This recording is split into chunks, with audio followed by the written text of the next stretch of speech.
tua tua male tali tonu mai lima afe o tangata na la tova ava ai o reto lima mai e lua ana la tofiwe ai le sene e whaingata i te ia o na whai so o se mana o ana te sila sila mai Lono si ufo Faamagalo o wala au mai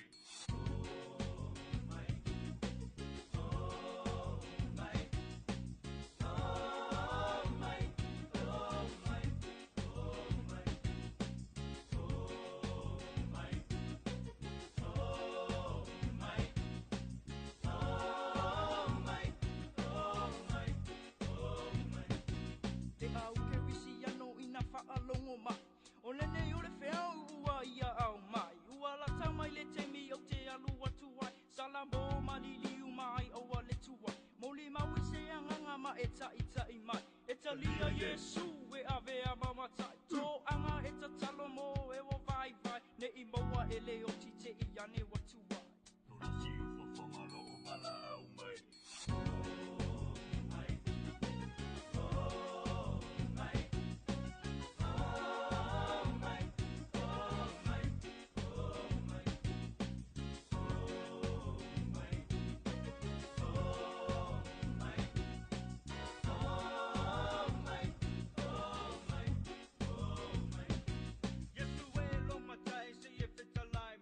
Tamiti o mai po o fe ao iai le so la to wa ngale ngalu we ngalo o fai le tala I ngau le malo e fa va wa lo matai so le mal malama sei fa along o mai so ye to te tao fia tu tamiti e o mai hey a pe o la to nei le ma o to ro matai ale pe o to tamiti to te le sawa iai oh mai oh mai oh mai oh mai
Ete manu malo, o isi taimi, ete whaia I rai, uso e awale tu mau ile, whamai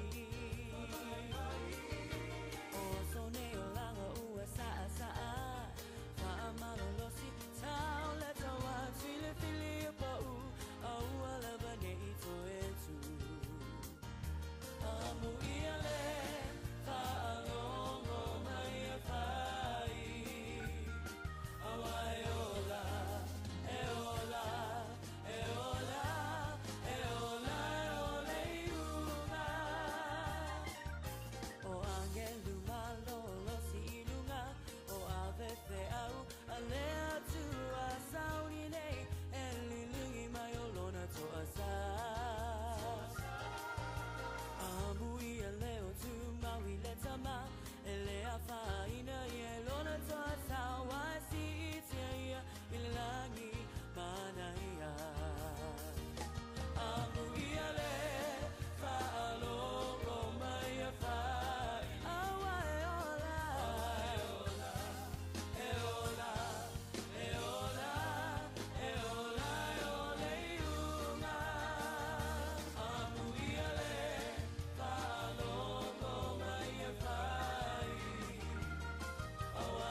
strength. Nehemiah vale sefulu. Oli leri lo malo sila. Now sila blessed. I never lost my hope. Ooh, I never lost my trust. Oh,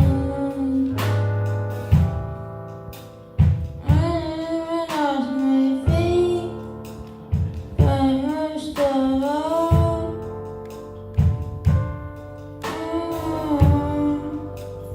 I never lost my grace. I told my family. Ooh, I told my only all. Only God to do. I see the end.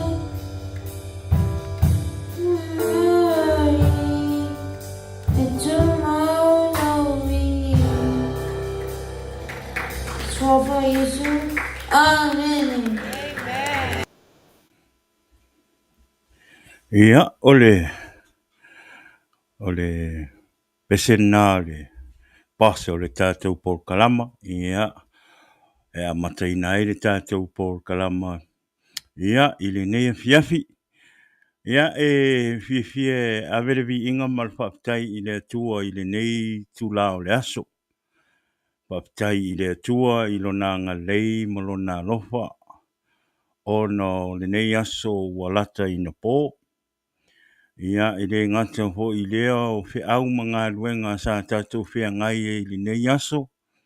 Le ngata ho i lea o fōfuanga ho i ma a por kalama o le nei aso. Ia ua i umare manuia. Ia o le vi inga e whaptai i le atua. Ia ona o lona pui puinga ia te oe maa i le nei aso. Lea ua tari tonu ua i umare manuia ho ia ngā luenga mwhi au o le nei aso.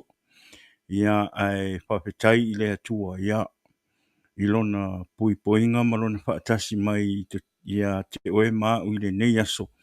Ia au wā hoi fuanga o le nei aso, whawhetai fo i le atua i le ora, whawhetai i le mālosi, tari tonu o lo o manuia umai tātou le lofa ma le anga lei o le atua.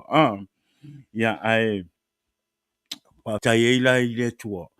Ma avere vi inga i le atua, ia ona o lona anga le lei, ia ma lona lofa. Whaptai fo i le atua i le nei tū la, po le nei fo i aso, po le nei taimi. Ia o lea ua tau tangtanga i mai o wa ai atu. O lea lofa lea o le atua, lea ua maua i lea noa le nei. Tātou te wheiloa i lungo o tātou por kalama. Lea ngata i lea, o lea ua wha ea ina i fo i le tātou por kalama i lungo o te penga whailangi. Ia wā e tari tonu lea nganga ana lea i lea lofa lea o lea tua. I lona pui poinga ma lona whaatasi mai ia te oema. Le ngata i lea o le ola. Ia e manu e tātou te le mafuta i le nea fiafi. Ia i le i lunga o tātou por kalama. Ia o le vi inga silina e whaapo i lea tua. Ia ona o lona anga leima lona lufa ia i tātou. E ui ai na tātou ula vale ma ma whaalongo tā i lea tua. Ia e whaftai i lea tua ono se tama e se lona lofa lona anga lei ia te oe ma pe anga sala tangata pe le ato inga o langa o nai te olai. E alofa lea tua ia te oe. I le mawai lea lofa o lea tua ia te oe ma o lea ia o le vi inga nā marwhaatai i lea tua. Ia ona o lona whaamanuianga ia te oe ma ule nei aso. Ia e ala i le ola ma le malosi ma lona pui poinga. Ia o lea ua mawhai e ona tātou. Whiloa e lungo o le tātou Paul Kalama o le Jesus is the Answer podcast. O lea ia e whaatalofa tuai le Paul Kalama le neia fiafi. Ia te oe le neia fiafi le swafa manu malo Yesu ke viso.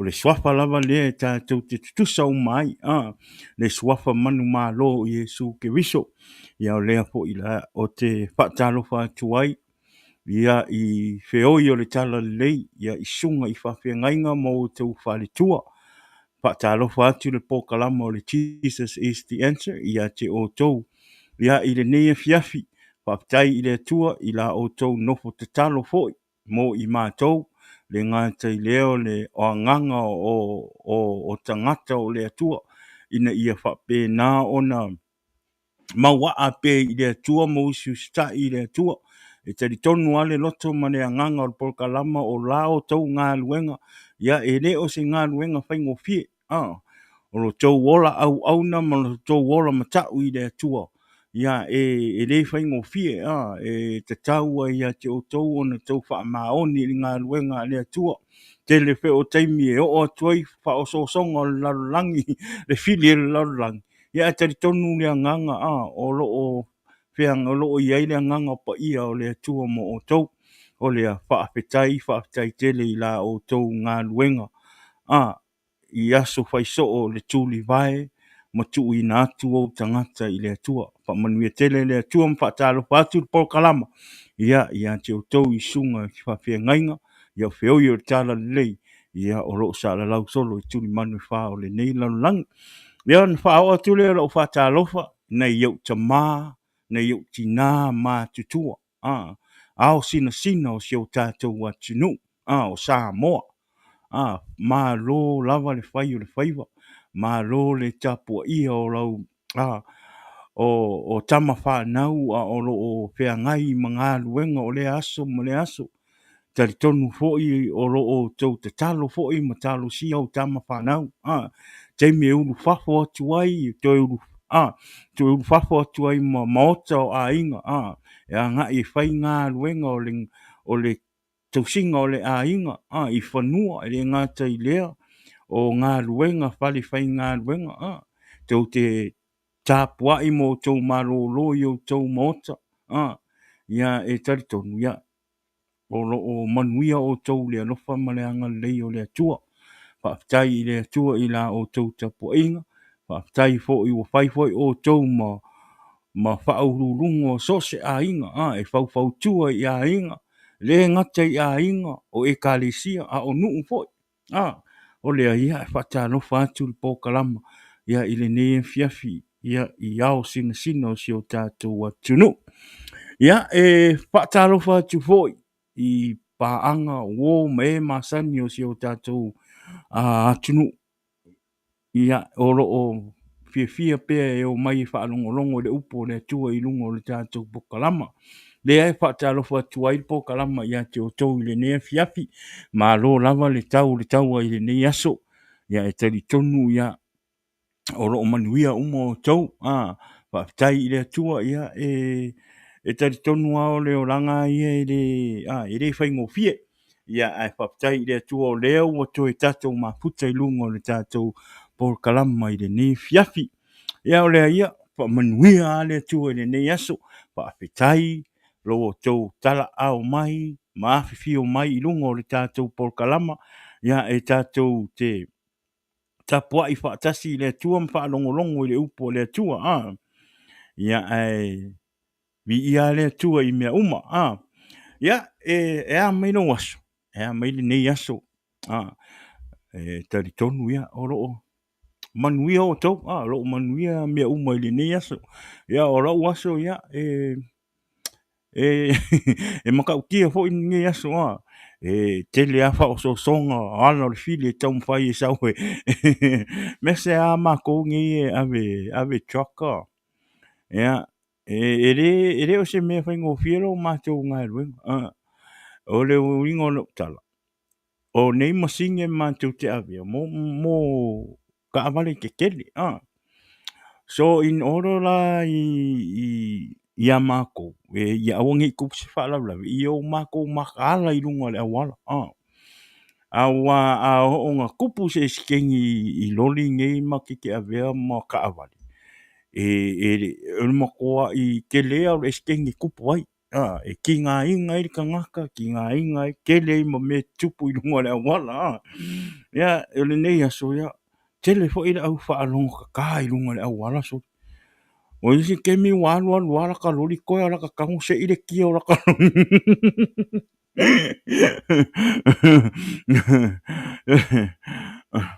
o le whai aku na ukara o le whaalonga ka kā o ka ngaka i runga le awala so. E kero, o lisi ale mea e sola i le whaolainga o lisi ka ngaka whaolainga. O runga le awala. E mā ngai le alu le oranga. Ai pei au lunga lisi le me testa i le ola whakoko ngaka mal whaolainga sa o ngaka. O runga le awala. E o angi, tori. O le whai ako le mkua whaalonga ka kā o ka haka ngei so le Ale au ngoala mala uongo sai. Oi ka fefe. Whawhekai ai le akua o le au ke alu alai. Kala ngoa mai ale nganga o le akua. Ka koufu, ia ka kou o lunga le awala. O mama whau i le akua. Kala ngoa i le akua. Kala ngoa whaapisi e lo ma whau. A o la ngalifo si se kau whaasara vei i au luma. I kire kai e ika ho i ngā lai pisi lo ma whau kala. Wa isi le awala e sau e le whiri e kiri oe. O le melo ki Apollo, o le moko i poko. I awangi i o kako sasi e kako whanau o le tua. O le ki Apollo. E moko i kele o au wala ki Apollo e sau e pingi ei oe. Ke kusa singa mai mea hoi ngane ke ilo ele se me whakau waa ia oe. A o ngā lua e merki Apollo e whaangare mea ngā e ke pa ua ia oe ka haka whaorainga. Kala mo ia.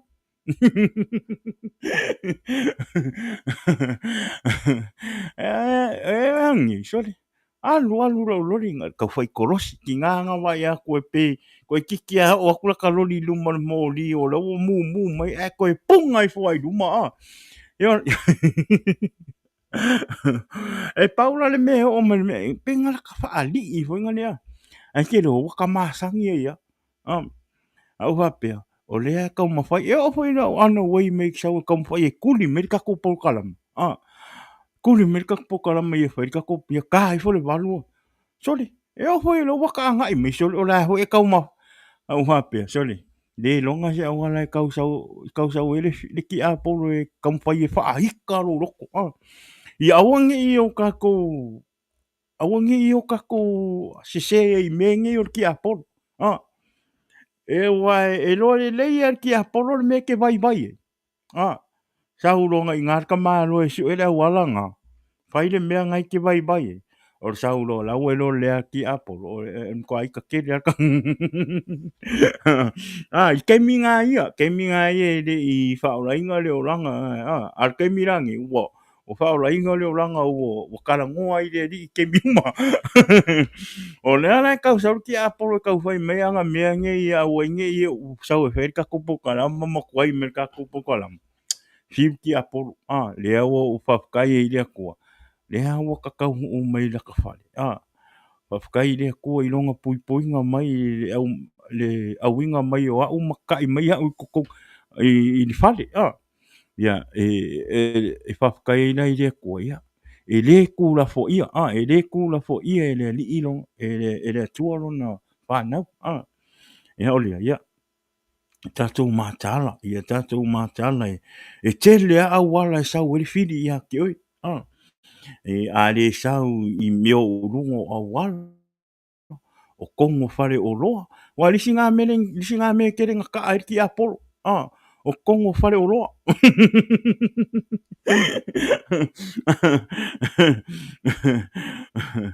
O lisi ngā a wala e mkwa i fia ia ki Apollo e sau e kiri oi. O kongo le whare o loa. Le winga rau kala. Ke ilua o ia la mono ko lua ke lua e whesi whakau. Kuse o le nga lua aku o umanga kusi lalo lisi me whakau ma mea nga lua aku a whakau o mai. Ai ke lua e se a mea nga aku e whakau. E se mea aku whai me le whare o loa.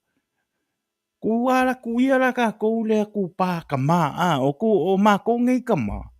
Nga le o aku al kongu le whare o loa. Ia, whakau sa o mai ane mea o lai ni whakau mai. Ele fai kaua le leipo.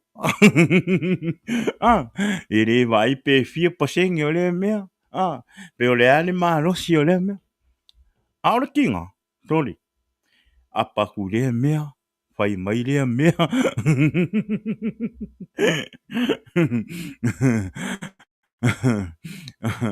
O le mea mo ia, kusala ngainga, e pe e fia kele ia la ki Apollo, e fia kele la le fili sau e kili o e keiminga, e sau ala, e la kua kusala e anu lo ko lua, hoi ngan siau ko lua e alu fai me, a kongu o me re kusia I lungo lua lisi me o e whaakau mai. E la ko a inga kau a kulonga wa, ai e au ngā mo le fale au ngā I le a inga. Ngā fure ko lua mwhaakau mai ia. Waku la le fili la le ia o e le kama waku lo whaahika lo lo koa e laku lo mo koa whaahika o le finge le finge le ngalu mai nge e whaakau ala ho alu whaakau me o solo ia o le mea ngau le ika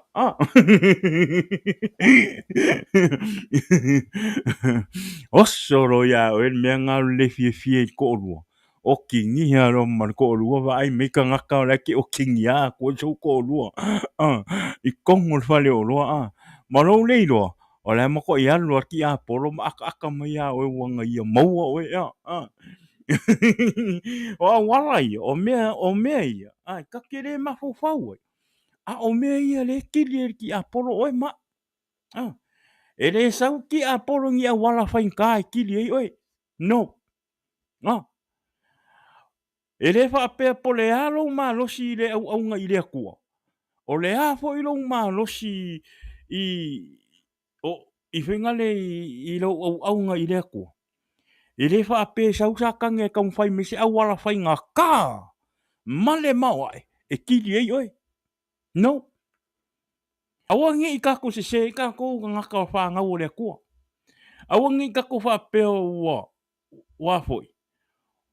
Ua mausalio kako au aunga I le akua kako whaapea I la ia e fiu sa kang e fai no e re sau sa kang e re sau ki Apollo e kili o ngi a wala fainka o mea faingo fie mau ai o ki Apollo a fo e re ango ngi o kako mafo fau ngi mea fainka o ngi mea faingo fie peila le winga la kala le fai ko kelu o marko a lisi le me e ki Apollo ko kongo fale o lo a lua o marko a inga e fai le whaakau ese me ngaku e whaakau ese me o mai rako lele ki Apollo al waku me se I lo mafau whaahika I lo leo loko ma whaaki ngaro loko I loko lua ala e kau ma whai loko lua e whai se me le a wano a inga whaakau mai le me e au ngā mo le a inga a le walako e ka mawa be ese me ngau mai whaakau ese me ngā wai a kule o ka ngaka ngai whaali lau whaali I o ka mai ko lua ke loa ale me ngau aka leo ke whea ku sa o ngā kupu ho ia se kaimi e ma ke o I moro ko lua ora ukala le whain ma ko ai we gonna just go and grab o me lai o me le lei whai le lei lau kala I lau ko lua before you guys go to the store, make sure you have everything. Make sure you write down everything that your family need, that the house need. Ya wa ngi langi ko nga me fa per waku ese me ngau mai ngo nga malama la I o tolu fa malama le lo ko lu I don't want to spend 4 hours in the store. Ngarka waku bring everything that we need for the house. And then we come back up. Vai de malam. Ai le failar ko ai o nga ngala nga e ui a kulor ki Apollo ya oi. E ui a kulor ki Apollo ya oi. Fa ai ka no mo. We vai la oi a wala fai ngo fie. A wala fai ngo fie. Le pinge ki Apollo ka ko le kelen ka ko pa u oi.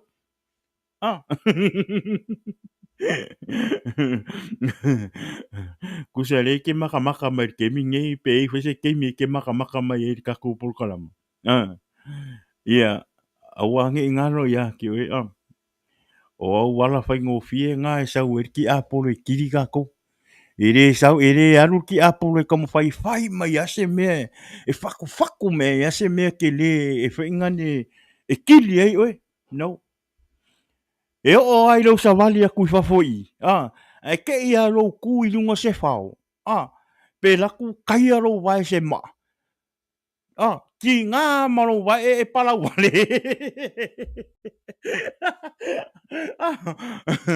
E pala wale, Wek foi, pole ale lo loko, lo pole ale masao sao lo whaola inga ngau iei. Maro au nga i lea kua. You gotta really be careful. Really be careful. Ia kako makala. O ki a polo ere peongo pia kor ki a polo ere aru ki a polo kusar ke mingi re mo ika ki a polo ya aru ke mingi nga ule fa mala ku ya ke oi ki kar kong foi ko ke le ka ko i ro ere aru sa kangi mo nga kama fai la ko fong ma ko i fau ma ya se plan ke le e ki li oi ele fa pe ai mai no ai ele fa pe ai mai no i sa kangi o se ka ngaka winga le mo ko i mausa li aro au nga ile ko o oi o ska ngaka fa online ngai fa pe ra ia there is no way mo fai e ki apolo ngako e kili oi ia e mongi cha o oi ka ka fa online o ka fa online ola le tu e tonu o tatou loto o iai le nganga pa ia mo i tatou. E awangi ngano ia te oi. E maua lor ki Apollo, the devil will find a way to get you. The only way the devil will get you when you take your eyes off the Lord. E wa ese lo focus i le kua. E wa ese lo au nga i le kua wa ese me ke focus ai. Pingi lo e ki Apollo. Pingi lo ki Apollo e. Or ka malo tevo ere. Leo ke fek sa wa. Mako ika ki Apollo ka pokala mar ke mingi. Mako ika nga lewa maka nga whaailoa mako i whangwhangu mai runga nga awala pepelo i e sawa i aki oi. Melanga, i awange, don't lose focus. Wai e kaimi alu e se lau focus male ali. Ia, anga vale lo mo o ki Apollo. O le anga vale la nga le ke osa koi fafo. E kuia lo vai pe kai lo vai se maa. E va aina ke ia ro pala vale.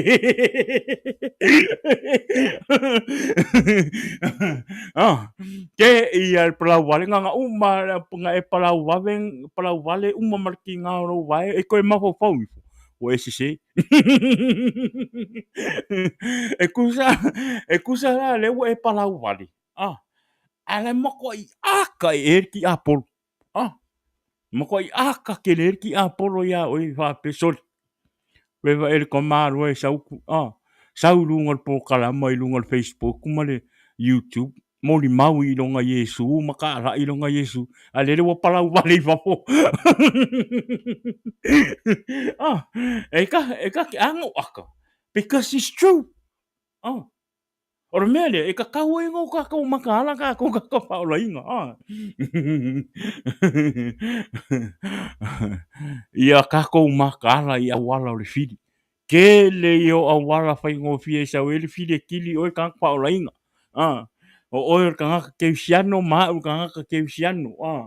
Ke le i o awala sau e le fili. Mea ngā e au ngālo kakau ola au nga i lea kua. Magako whaalango i lea nganga pa i o lea kua. Ia ke oe. Ia e whaalango ai. A fio, ko lea wangoe a fio mai lea nganga o lea tua ia te oe. Whaamasangi le leo o lea tua. Ia awa lawange iwa ese lau focus ma lea tua. E losi lau focus i lea kua. Ia, o nga i ngā roa nai aka i lor ka mālo. Pai lo marka whakongu mai lo sa ka ngiong kama pingi lo har kai mingi mo ngoa nga o mo le mo e o mai aka ko Ai o nga kako la be be ki apolo. A o nga umanga pingi ki apolo wa e lo wa sisi. Awa nge e whakanga i per ki apolo ka mo whai ngare e whaasese pe lo ma whau ma. O le kaimi ai ke se ei whako ese i le kua. Don't ever give a chance to the devil to play with you. Once you give that chance, or more chance to the devil to play with you, e ke la bea ma e wako ma e wako ma e wako ia. Tara man mo. Amen. Anga kele nga safa ka ngaka o le atua. E fo ionga e re alu ki a poro i ka ngaka o le larulang. Amen. E saure ki a poro ia ki oe rea. Ia ki oe le uso. Ia ki oe le to fini. E saure ki a poro. E fia kele ki a poro e mai a kako. E re fia e alu ia wola e, you know, your friends that in the world. No. E mako ika ki a poro ia oe. O iso e kei me whaangai ki a poro o friend ngai larulang. E o mai e kiri oe. Ai ke roa. E ese fo ia wala i whaangai ki a poro o friend i sau e kiri oe. O isi kei me. E whaangai ki a poro o friend. E whai mai kala fo ingale le lei. Whai mai kala fo ingale wha sweet talk ai oe. Pe whai se me le lei mo oe. Inga ia kau mawhai ar ki a poro ia koe au mai lo anganga. E mang kua fo e kako. O le kau mawhai le ki a poro ia ko kele o nga au kau e o. O nga kama mo nga makangaka e o mga ia se o. Ne mea ro ia le malaia. O le mea ngar ki a poro le whai. Awarangi o kako se se iai.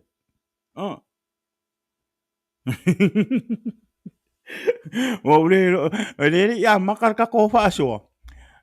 Ale wo pau o ese me o le foko ha umar ka ko fa ka ru fo ia o ka ko ia e le vi o me umar ka ke fa ia mo le ali ba kai lai le ngi yaso ka ko por kalama ia fai ka ko fa kasi ngi yaso ia o te fa ta ro fa tu yusum tu fa pine ia lo mai mo mai fo i lungo ta to por kalama le uso ya richi tua ia ale ngata fo ile le uso ya to leu i mai le lungo le tato YouTube ia fa mo le tato wo mai masani ia ma tato friends i lungo le tato por kalama i lungo le Facebook ma le YouTube fa mo share tato por kalama lungo le Facebook ia ma le YouTube o lungo o lalo i le kako mele la ku lalo fa mo ia na la to information o le tato YouTube fa mole ia alwe share le tato YouTube subscribe le kako channel ina ia fa pe now na fa ala we tele ma watu pele notification ya o le time e to tato por kalama i lungo le YouTube ma le Facebook o tato por kalama ia o lo tu ina sa o tu time ani ia i lungo le tato Facebook ia e mai le tato YouTube o le fa mole share le tato por kalama ina ia fa ala we tele ale upo le tua o le tatou por kalama ia ona o mea fa o lainga o lungo le tatou por kalama e fa tala no ina ile swafa o Yesu e le ia ngisi mea i lungo le tatou por kalama o le au nginga o le au ngangi o le tatou por kalama ma le mana onga o le tatou por kalama ina ia tele ni anganga ina ia tele ni anganga i le liu mai mo Yesu ia tele ni anganga i ave mo Yesu o le taimin nei wa fainga tā le larulangi wa te tau ia i tātou ona tātou matala ma pupulo o tātou mata wha le anganga this time we at right now the world is not the same no more 40 60 years ago it's not the same as today o le taimi nei wa sawa wa fai singa sawa le sau o le ti apolo le wa sawa o lea fa mole share tatou po kalama lunga le low platform, lunga lo YouTube, subscribe le kako YouTube fa mole o lo oi lunga le Jesus is the answer lunga le Facebook ya ngai foi alua ko le link o le Faraimo I think is Politis fam 4784 le link ngai lunga tato YouTube fa mole ya share tato po kalama ia papetai atu fo ia te utou le sosani mai fo i tato po kalama ina ia fa la tele le watu tato po kalama ia i lunga o te penga fai lang papetai fo i lo fa tanga ina o nei po kalama i lunga lo platform share tuaili tato po kalama i tangata ina ia lato i loa Yesu ke viso ole au ngana o tātou po kalama pa apetai la o tau ke sosoani pa apetai loa o tau alofa i le atua malona ngā luenga amen e tari tonu ale a nganga o le po kalama e toa tele i o po kalama pa ta lai lungo o te penga whailangi ai whapitai i le atua ona o lo anga lei ma lo alofa ia i lo fe sosoani mai le tātou po kalama ina ia whapena na whaala wai tele atu le tātou po kalama ma luatu le upo le li. O le teimi nei wa ta tau au na tātou whaamalolosi. Whaamalolosi e tā lai le fina ngalo o Yesu. Tātou tā lai Yesu i le lalolangi. Pēki ngā mai maka o le lalolangi makalinga o lalolangi a i kākou. Kui pēr le fionga le kua i kangaka i loko ma fina ngalo. Tau pēr Yesu, e iai le taimi o Yesu i le tangata. There will be time, Jesus will enter your heart. So, o le ala le whai me o tangata laulangi. Pēre fia whaalongo mai foi. Pēre fia saulungo prokalama, pēre fia whaalongo le upo le tua. Aua ne i o tātou popole. Awane o tātou popole, o lo o iai le anganga pa ia o le atua, nā te whesio soani i whina ngalo ma loto o tangata. So lea wha mole, wha petai tele atua i o tātou wō, ia pāanga, ia mae māsani, le ngata i lea, ia o nisi fo i o te le māsani, wha petai la o tau alofa, i le atua manona ngā ruenga. Awane i o tau wō mai, let me share this. O le pokalama ni, e le maomia le tau ua o le pokalama. E le maomia fo i le tau ua o lo tangata, ma lo tōrua, ia ma le tamā fo i o lo mātou tōru tōnu lunga le pokalama. It's not about getting the program popular and people to know, no. It's not about me, it's not about the program, it's all about Jesus. Amen. Nga whai lau tala i le li ino, whai lau tala i lau tōrua. O le taimia e tā te whaoa e le vi inga o le tua. I lunga o le ala i tā pokalama, ma le tā pokalama. Close le pokalama. Lau tala nāna whai i lau tōrua. Ia aua nei a vea le pokalama nei. E su e ni o ma vi inga. Su e ma vi inga po o soisia. A ia tau ai ma a vele vi inga i le tua. Ia tau ai Yesu ke viso. Amen. That's why. O lau tari tonunga ma lau whaatua na i le atua. Peo no whai atu. O le pokalama nei, o le pokalama na whai e le atua. E le i whaia i sa umana onga, e le i whaia i sa upoto, e le i whaia i sa umanao, e le i whaia fo i, o hao maro to rua. No. O mean, o le pokalama, ma le plan na le atua, na tuu e le atua i lo roto. O le mea le na, e la ngona e au nei, le malosi, e whai le tā pokalama.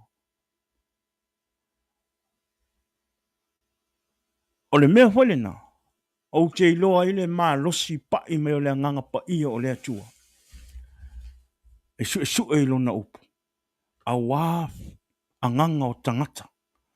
Ina ia maua Yesu ke visu. O le ala lea, aua nei e sau ona o au. Aua foi nei e sau ona whaapeo le lei o lau whaasoa. O le lei o upo i whaangano. O upo o ro sau i whaforo sui fonga. O upo mai le anganga pa i o le tua.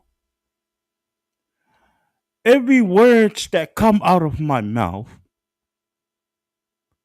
is come from God. So ele o a o le tua. O Yesu ke viso. So a e sau lai tātou pokalama. Sau o noro fia nau e te fia i loa Yesu ke viso. Sau ona e te fia nau te fia whaarongo i le upo le tua. E whaamalosia i lo ola wha le nganga. Awane e sau ona o au por pokalama. Sau ona ua e alofa i le tua. Sau ona ua e maomia le nganga o le tua i lo wolanga. Sau ona ua e fia maomia se sulfa inga i le tua. E le mawhai e au, e le mawhai le tātou pokalama na suia se o langa o se tangata. Ua nao o le tua. O lea. Whaafetai tele atu lo tātou a inga. Whaafetai o friend. O e o lo o maua mai le tātou pokalama i le nea fiafi. Whaafetai i lo tau au sangi mai. Au ngangi mai. E lungo o tātou pokalama i tātou te tala noa ma tātou whaalongo po le alifi na ngalo o le atua. Amen. Peo no whai atu ana whapeo le pokalama nei ona whai ono se mea sa umanao ai. Na umanao ai without from God. Wa le vangale ai se kako pokalama. Na karamo ia. Le vangale ai se kako pokalama. Ia ai whafkai le kua. Whawhekai ai le nganga o le kua le sosoangi mai. Inga ia whapenga o ngā whamauku pēr kako pokalama i le ngakai lea. Ia o le upo le atua e whamalosi ei mo i tātou i le aso tofi. Ia ma le aso sa. Ia ma le aso tona. Ia o le vi inga maurunga na i le atua. Whawhetai i le atua o waitari tonu. O le atua na o maia o tau te mai moa mai lunga o tātou pokalama. Amen. A wā anga le ngā lue le nganga o le atua i a te oe. E te re mata mai, e te re talia fo i le upo le atua, e te re fia whaalongolongo fo i le upo le atua i le neasu. So, olea, ia, mole atua i le nganga whaafitai, ia, mare whaamalo i le nea whiapi, whaafitai fo i sunga i whapia ngainga, tele fo i nisi o sunga i whapia ngainga, ia, olo o mata mai fo i tele o teimi lungo o tātou pokalama. Ia, e ole mea mo ia, e re oa o se whaife au. E re oa o se tangata i le leisi la unga po se tangata. Ia, oa o se tangata o te sau e te fia. E whaanga uma mea whainga ruenga le tua e tā la i le fina ngaro Yesu ke wisum wha i loa Yesu. Amen. So, o te rei sau ho ila o te tamu whai e tā la i atu lo lotu ma lo te apua inga. And nei isi nei tangata na fsiri mai e fsiri mai a o ngai au friend. I have some friends that ask me yeah. I winga hoila i la uloku wa ka po inga me whapenga. O leo ke whai loa ku kemingi. E leia le whai loa ku o lou e kalesia po le lotu o lotu ai. Ia o le Assembly of God, AOG. I ngei i ewe. Ia. E te re o saula o te tala i atu lo ulotu. Au te fia. I love the church that I'm attend to. Ono le lotu lea o te alu te tapua i le atua. O le lotu fo i lea o te alu te bibi i le atua ma ave lo whaptai ma lo vi inga i le atua. E re o le lotu e tā ua. E re o le ngō se lotu e tā ua. O le mea tā ua. O lo wola i ave mo ki wiso. That's it. O le mea tau lia i leo langa tangata, ia avea oe ma whanau o le atua. Ia avea oe matangata ua e talia Yesu e avea maua lii mau whaaola.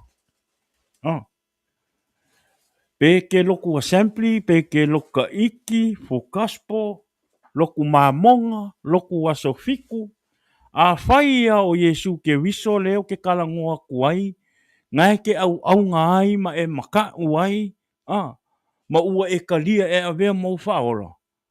That's all that matter. That's the Jesus that I'm come up here and share it to you. That's the same Jesus. A o loku tātou te oai. O loto le tātou te oe ave lo tātou tapo inga i le atua. E mawhaia anga, e mawhaia e haunga o anua o loku loka iki for, just to go, o loku mamonga, loku pope, loku.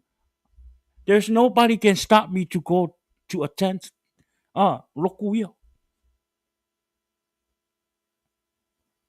An fo ia uloa o le la unga i fina ngalo le atua.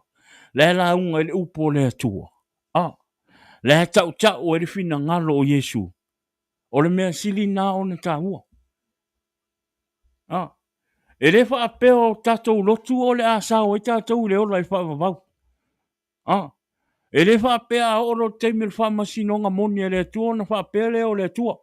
Ia o mai i le loko sampli, o mai i le loka iki, o mai i le loko pope. No. E ku walka ngaka i ko kasi. E le wha apea fo ilanga ka ngaka ka iki e ku ilumo le whamasinonga le atua. E le wha apea fo i ngaka assembly e ku ilumo le whamasinonga le akua. No. O ka ngaka umanga whai e le atua. Sa ola i le larolang. E tutu ilumo le atua. So olea. E tutu sa umai tātou ilungo le pokalama nei. Paua le se senga o tātou. Pe a whai. E te leo talia Yesu e avea maua lii mau whaora. Ma e ola ai. Na e tā ua ia te oe mau. Ona tātou iloa Yesu. Ma talia Yesu i o tātou olanga. Ma tātou whaia fina ngalo o Yesu. Amen. O le se senga la na e se ai lo tātou. Amen.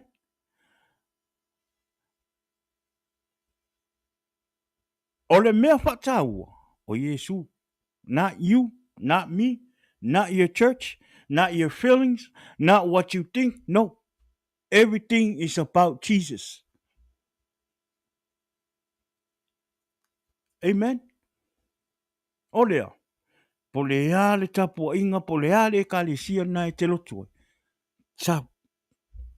Sau e tātou te lulu lima. Sau e tātou whaalongo i le upo le atua. E le ngā e au ngā whale upo le atua i aha. O le upo le la a tātou whaalongo longo mi tātou whaasoa. E au ngā fo i aha. E au ngā i atia. O lo ule te talo i le atua. Before I go on a boyfriend ma whaasoa i lona finangalo. Au mai le upo e au ngā i akia. La unga mua oe le li i akia. Ma a winga mai le upu e te fia e au ngā i atia. Au te li i alu i fafo. Au te li i saulungo te penga whailangi. Ngā e re au ngā i a unga o sau e la unga. Ia kau mawhai ia kaka inga mai o kou whinga ngalo i lea kua. A ere o rai pawa. Ere o rai pawa man prokalama i le upu lea. Amen. No. O te fia au aunga fo i au i lea kua. O ke fia whaalongo fo i le upu o lea kua. O ke fia whaalongo inga fo i lea ngangapa i o lea kua i akia. So le upo le atua, mo i tātou uma. So pe ke whaorainga, pe ke le whaorainga, sau. Sau e tātou te whaalongolongo le whina ngalo le atua.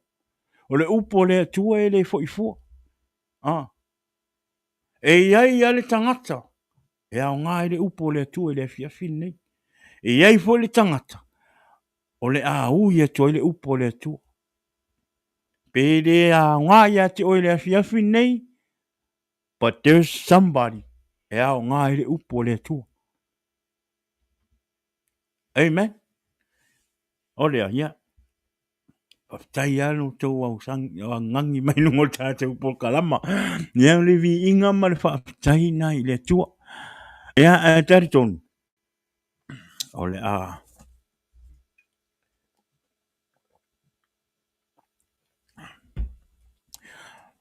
A makari kakou a. Kakou whaaso a. Leo umang kakou kakarua. Ele ngea fia fia. E au ngā mo oe ma. Ngea fia fia. O le kakou podcast. A. Ia. Iri o le podcast a kakou e mama uma e mama uma mea. E sau uma I whafo le loto mama. E mata mata mai fo I le neia fiafi. Whai fo I whamali lia tu fo I pēto I la e o lo ofu nei. Le ai o le ofu ange le ofu aso a stofi.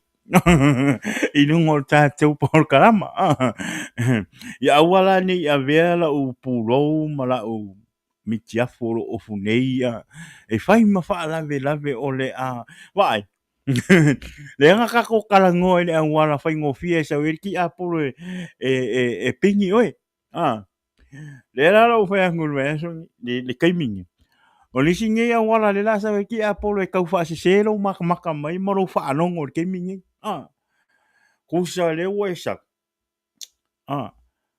Le o fai aku ki apolo te weva I ofu weva I fai le pūro yunga lang po kala mamaranga mikia.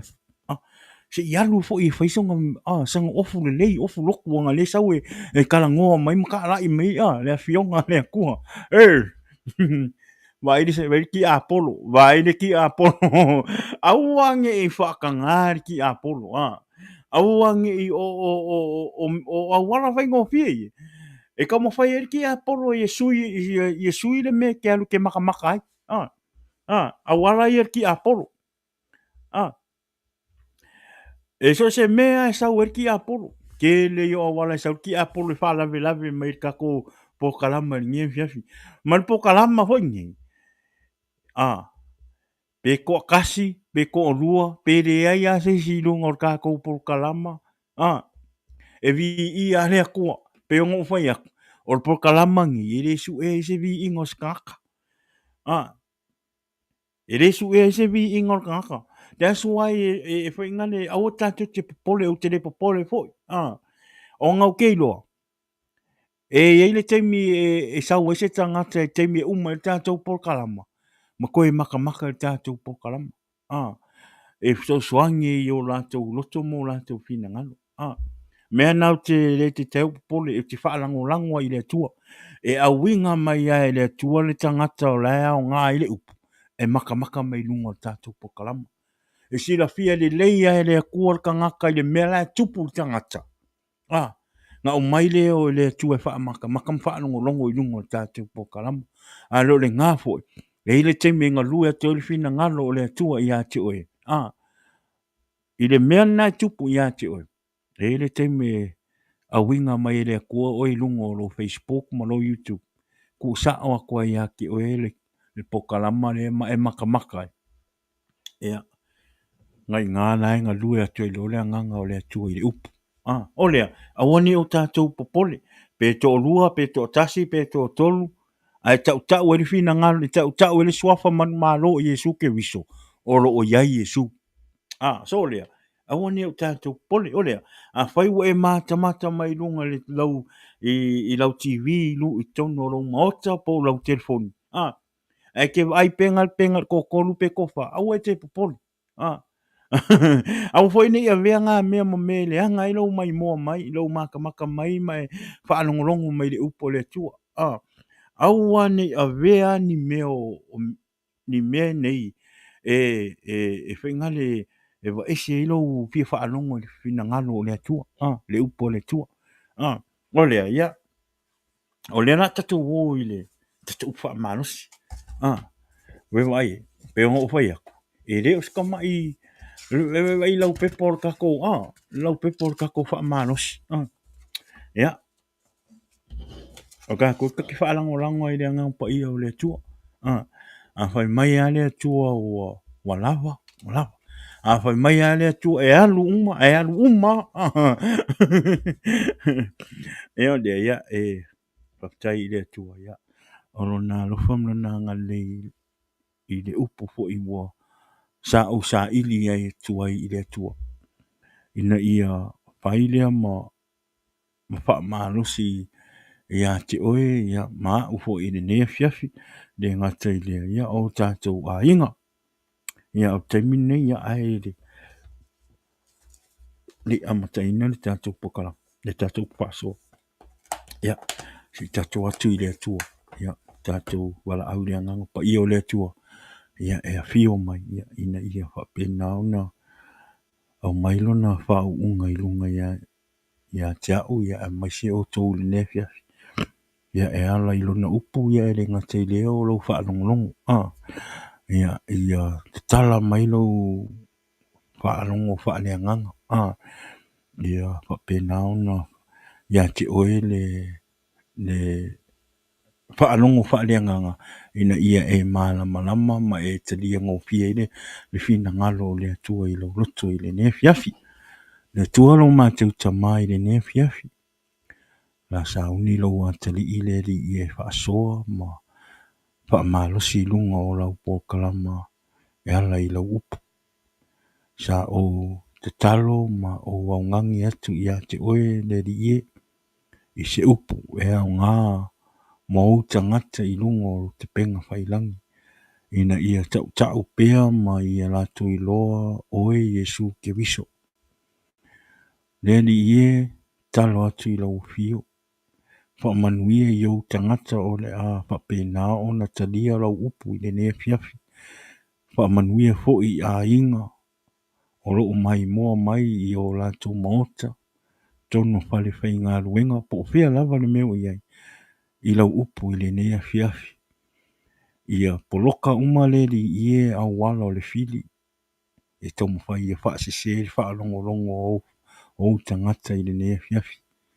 A ia whapena ona alu atu lo upu ma le mana o lau fio nganga pa ia. I loto mawhina ngalo o tangata i le nea fiafi. Lea le li ie whaapetai. Ho i le vi inga i a te oe ona Yesu. Amene. Ia. Vi ia le tua. Thank you, Jesus. Ia. O le mana ia le tātou upa malosi o le tātou tala noa ai ma tātou wha malosi e le nea fiafi. Ia la i lo tātou au auna i ma lo tātou savalinga mo le tua.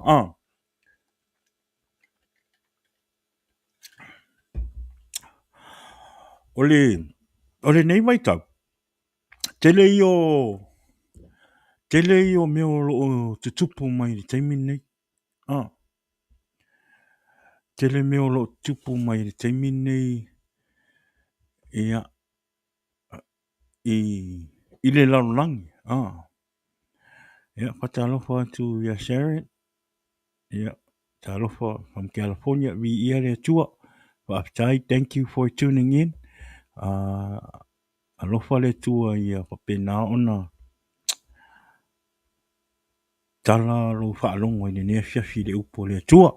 Ia whamanui atu le tua ia te oe. Whapitai, share tātou po kalama i longo tātou YouTube, ma Facebook, ma lava. Many, but thank you for tuning in. As right now, I'm about to start the Word of God tonight. I le nea fiafi. Yeah. O tau whaalongo I mea lai pāpā mai o. Yeah, if you guys hear anything from the background, awani o tātou pole ai. Yeah, pei ono whai atu. Ole vai taule nei. Ua tele o mea o lo o tutupu mai teimi nei. Lea ua tātou whaalongo I le mea o lo tupu mai o I le Middle East. I Malisi me, I forgot. Tātou tatalo mo Israel. tātou te talo mo Israel. Ia whapena ona pui Israel e le tua. Ia awane i ngalo ia tātou tuu Israel i o tātou sanga. Peila le mele tupu nei, le taua le tau mwhai. Ia ele ngata i lea, ia o seo tātou atu nuu fo i Samoa. Le taimin nei ia o tele fo i meo lo o tupu nei i Samoa. Ia ono o mea whapokiki i Samoa. Ua avea le porkiki ma mea ua vevesi e la tunuu ma ua misa i a inga ua le fealofani e o wo o nuu ma tangata ia ele ngata fo i leo tatou a inga fo tele i o mea lo te tupu fo i le vao le a inga i te tonu a inga le vao le to o tamama le tina le ngata fo i lea o le vao o mātua ma whanau tele i o mea lo te tupu mai le taimi nei ia o nei o ina tātou te loa walata le taimi o le atua walata le taimi o le atua ona o la sa o le tuspa ia apo le taimi o mai e o si tau lisi malo i lisi malo o misa a inga ua le eise awa i le tuafine na i le tuangane po le tuangane fo i le tuafine ua le ai fo i se awa whanau ina i mātua mea umana na ua tupu mai taimi nei le sau tuspa ia le ua tātou wā ai ai o le whamalosi ai o le pokalama i le nea fiafi i le upo le atua tātou tangata keusian ia tātou mau ia tātou maua a pea i le atua ma tātou pi mau pea i le atua ma lona fina ngalo amen tātou tangata whaolainga ia avea tātou ma tangata whaitaitai mai ai le lalulangi ai awani avea tātou ma tangata whaitaitai nei i lalulangi no e tatau o na whaitaitai mai le lalulangi ia i tātou avea tātou ma whaata o le lalulangi ina ia to singa mai ai loto ma tele mai ai ni anganga mai e o mai e ofo la to wola i e avea Yesu mo la to faola so e tatau ia i tātou tangata faola ina o na tātou whaamalosi a whai e te mata mai le temi nei o oe le atalii ma le awhawhine o le atua tātou whaamalosi i le atua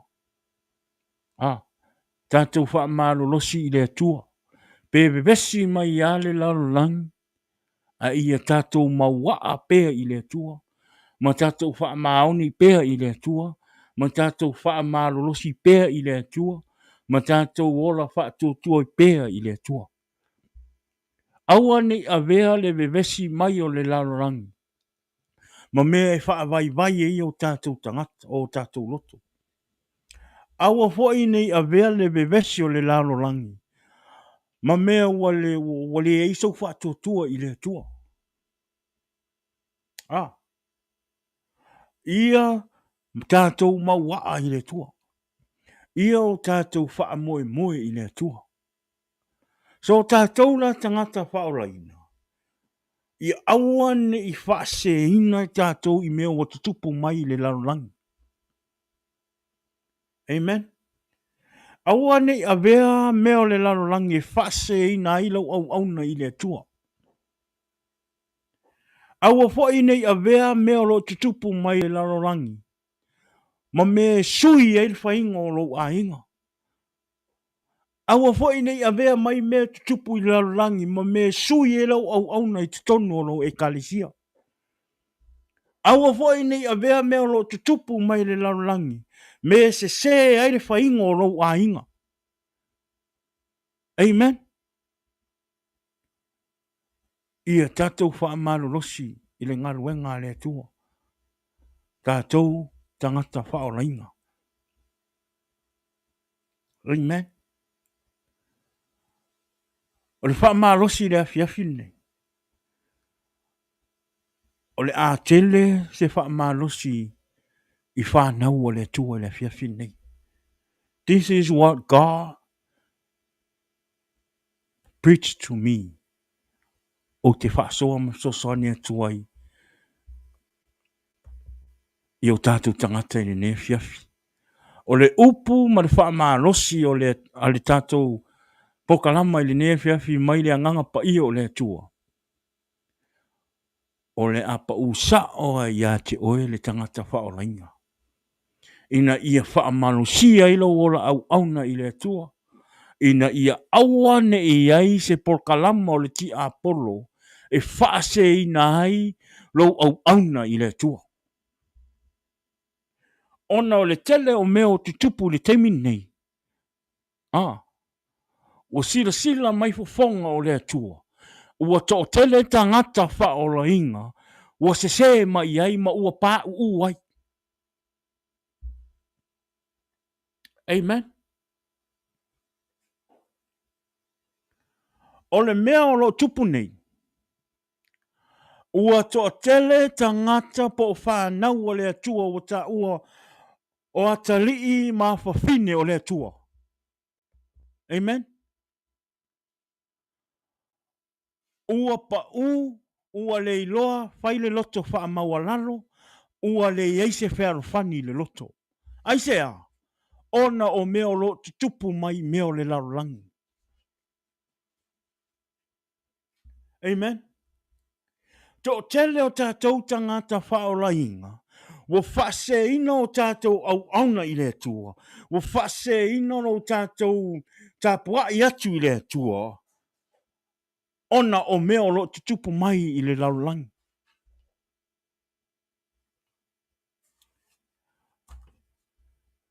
O le fesoasoani la ma le whaamalosi o le tātou upu le nea fiafi. Pai mai le anganga o le atua. Ia tātou maua le loto Faamagalo ai. Ma le nonofo fealofani. O e lea tangata kewisiano.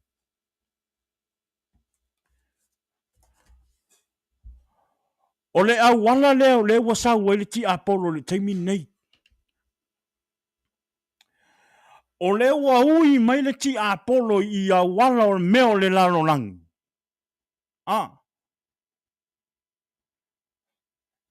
E tu ai le loto ita ia te oe le tangata kewisiano. Ma avea i oe matangata ua. Avea matangata ua i le loto ita i le loto. Amen.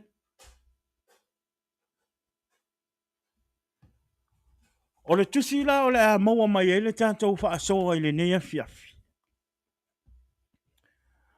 O le tusia e feso lona ta upe wha. Pai upe mua te tau leongo. O le Faamagalo lea. A Paulo i le ekalesia e feso. A e whai tau umai tusina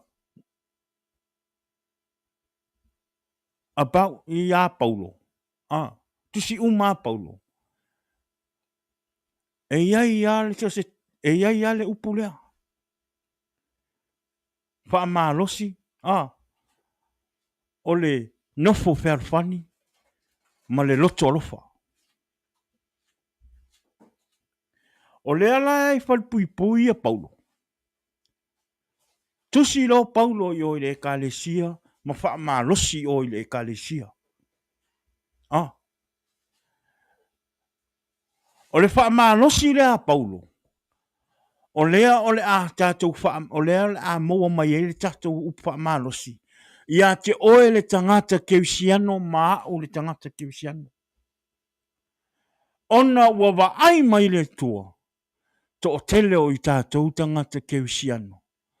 Ua se o tātou, o tātou winga ma tātou me whai. Ona o me o lo te tupu mai leo langa nei. Amen. E feso e wha alon whai upu mua se i o i leono o le au whai tawina. O le nei, o au o le ua noa tia, ona o le ali. O te ai o i atu i a te o tou. I o tou sa vavali, i a tusa ma le wala au, ua wala au i nai o tou. Amen. Ia o tou loto maualalo, lava, male anga malu. Male onusai. Amen. Ia o tou whaapale pale le tasi i le tasi, male alofa. Ia tau mawhaia e o tou o na tā ofi o le loto ngā tasi i la le anganga ile no tanga o le file mu. Amen. Hei poe wha, e tasi le tino, e tasi fo i le anganga. Wha pei o na wala awina ai o tou, i le wha moe e tasi, ua wala awina ai o tou. 5. E tasi le alii, e tasi le whautua tuanga, whaatua tuanga. E tasi le papa tisonga. 6. E tasi le tua, o le tamafo i le o tangata umalawa. O le ua ilunga o mea umalawa. O le ua iai, i mea umalawa, o loo i te tonu foi o mea umalawa. As a prisoner for the Lord, then I urge you to live a life worthy of calling you have received. Be completely humble and gentle. Be patient, bearing with one another in love. Make every effort to keep the unity of the Spirit through the bond of peace. There is one body and one Spirit, just as you were calling to one hope when you are called. On faith, one Lord, one faith, one baptizing, one God and Father of all, who is over all and through all in all. Amen. O le Faamagalo na o Paulo le Kalesia. O le taimi nei, le tangata keusiano, ua tatau o na tātou ngā lulu e whaatasi. Tātou le whanau o le atua ua tatau o na tātou ngā lulu e whaatasi. O le ala o le manu malo mai o anganga e au mai e tuina atu I le atua, matalia Yesu Keriso. E ao I tātou tangata kewisiano o na tātou ngā lulu e whaatasi. How we do that? Ia tātou maua le loto Faamagalo ai. Ia tātou maua le loto arofa. Ia tātou maua le loto Faamagalo, loto maualalo. Ia tātou maua le whengalo ai, ia ngalulu e whaatasi. Ia tātou maua le loto fealofani. Amen. Aua nei avea meo le lalolangi. Ma me e whesese hai o tātou whina ngalo mo tātou langona. Amen. Tu meo le lalolangi. Tu meo le lang, tu wa lalolangi e whai meo le lalolangi. Ao tātou tangata kewisiano. Ia o tātou maua le loto alofa I le tasi I le tasi. Ia tātou maua le loto whelangurangu mai. Ia o tātou maua le loto Faamagalo ai. Aua nei ei le ita I te tonu o tātou loto. Aua nei a vea mea ro tutupu I le lalolangi ma mea la e ita I lisi uso te keusiano. Amen?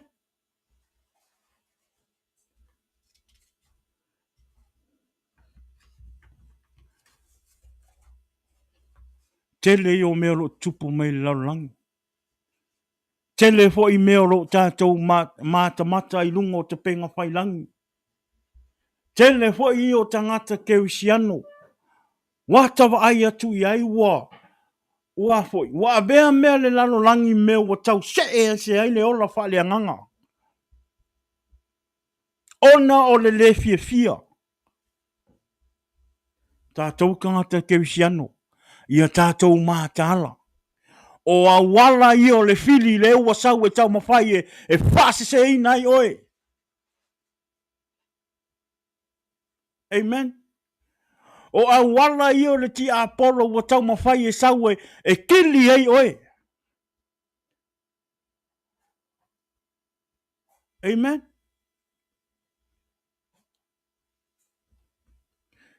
Tātou maua le loto Faamagalo.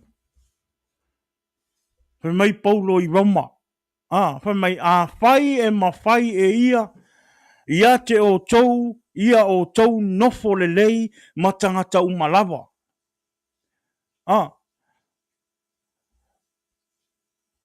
Le au pele, o le Roma le suma lua, al whai upa suma valu ma suma liwa. Roman 12, verses 18 and 19. Whai mai a whai e mawhai ia te o tou, ia o tou nofo le lei matangata uma. Le whaamalosi lea Paulo. O longo inga, e lea ngā kangaka whaora inga. E lea ngā kangaka whaora inga e ke kau onga e le lei ai. E ka kau onga e whai me le lei ai. Le whai mai, ia o tau no nofo lei mātangata umalawa. Meaning, everyone. Tangata uma. Tangata uma. O le ngaluenga la oe le tangata kewisiano, tangata o le atua, ia le lei oe, malo uso kewisiano, ma tangata o lo ola I le laulangi. Amen? Ai ia awa ne I whaasis, awa ne I avea meo le laulangi. Ma me whaase ina I oe. Ai ia sili atu na e maa losi. Ma e sili atu ona ma losi le atua I lo loto mo lo wanganga. Ina ia tutusa I pea oe, ma e alofa I pea I tangata laulangi. Au noa, mo lo se ese, mo lo pa I meo le laulangi. Pe atu tupu mai. Amen. Mai le wha ipu suhiwa. Le au pele. Awa le tau I atu masui. A ia o tautu watu, I le toa sa, a wā ua tusia, ua whapea mai I le alii, o ia te au le taui masui, o te tau atu. Amen? Tātou tangata keusiano. Tātou whaamaoni. Alofa. Le ngata I lo alofa I lo uso keusiano. Ai e alofa I so se tangata. O a fo I le whai meo lalulangi. Pe o no whai atu. Aua nei a vea meo le lalulangi. Ma me whaase ina I oe. Ma whaaleanga I lo wola whaatotua I le tua. Ma whaaleanga I lo au auna I le tua. O a meo le lalulangi e whai mai a te oe. O a talo le lalulangi e whai mai a te oe. Aua nei e tau masui ai. Amen? Ale whai mai Paulo. To I le tua, o le tua e tau masui. Let God fight your battle. Pau al tātou mea whai, ia tātou wola, whaatua tua i lea tua, ma tātou wola ma tāu i lea tua, ma tātou wola ana ana i lea tua malona whina ngalo. Ah, pe mai le whaapalangi whai sumal valu le tusi nā rama. Ah, pe mai if it's possible, as far as it depends on you, live at peace with everyone. Amen. Pe fei kala pe fei mei sa i ka ngaka laulangi. Ah, fa mahoni pe lo walofa i ka ngaka. Ia kukusa lo walofa i le kua, ma lo walofa i ka ngaka kevisiano, ma lo walofa i ka ngaka o laulangi. Amen. Ia kukusa. Ia awa foi nei a vea le ika o friend, ilisi o friend. Ma mea o le a choose side ai, no. O le atua le tate au auna, e o le atua e le o se atua e choose side. E te tusa uma i tātou i luma o fina ngalo o le atua. O lisi le au wala o le fili e tele na pa ua e tātou tangata kevisiano. Ua wha o ngāo tātou a hinga, o tātou wō, o e na tātou milo milo lima wha atasi, e wha o ngā sau e tili ei oe. Ah. E le whai meri wha maa losi a Paulo. If it is possible, as far as it depends on you, live at peace with everyone. Awa nei o tātou, fia i le tangata, ai le alofa i le tangata. E fia e whai mele lei i le tangata, ai le fia e whai mele lei o le tangata. E fia e whai mele lei ngau ka ngaka whao lainga, ai le fia e whai mele lei tangata o loo iai pele lau langi. No, te tusa umaro walofa i tangata. Hey, Pasuliva, do not take revenge, my dear friends, but leave room for God to work. For it is written, it is mine to advantage. I will repay, say the Lord. But leave room for God. Tu uleva noa i le atua. E tau masui atu ai i le laulang. Ai aua ne i whaia i o tātou mānosi. Aua ne i whaia i lungo ro wika.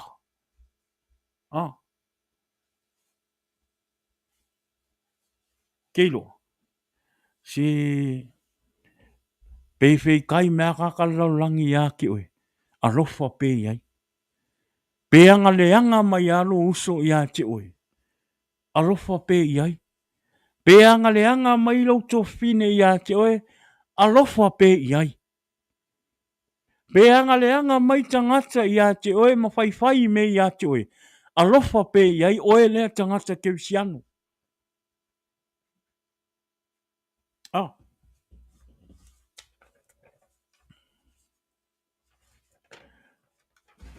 Pe mai le roma na sufa. Hei po suiva.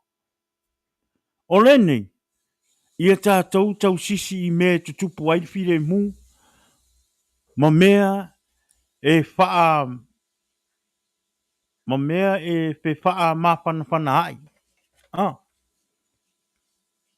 Risi le mea tātou tangata kevisiano. Ne whai mai paulo, ia tātou wha maoni e wha tupu while mu. Pe ono whai atu. Pe vesi mai a meo le lanulangi. Tātou tangata whaoraina. Ia tau soro mua i a tātou o na tau sirwhire mu. Amen. Ia soro mua i tātou tangata kevisiano o na tau sirwhire mu. Amen. Whemai, ia tau sirwhire mu mo mea e wha mawhanai. Wha malosi. E ofo ia tātou tangata kevisiano. Tele au tātou Mausalilo tātou ola au auna i le tua. A ika les keusiano, les keusiano.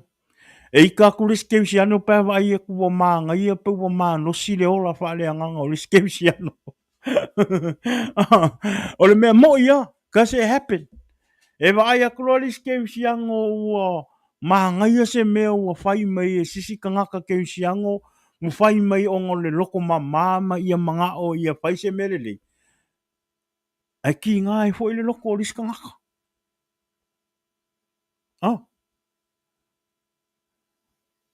Ia awa nei ti ngā o tātou loto i mea o loo fai, ni mea le lei o loo fai e isi tangata. Ma mā pero loto. Ma walalo pero loto. If you don't have it, you don't have it. Amen. E tofu wale tangata ma ona wha manuianga e se tuu mai e le tua.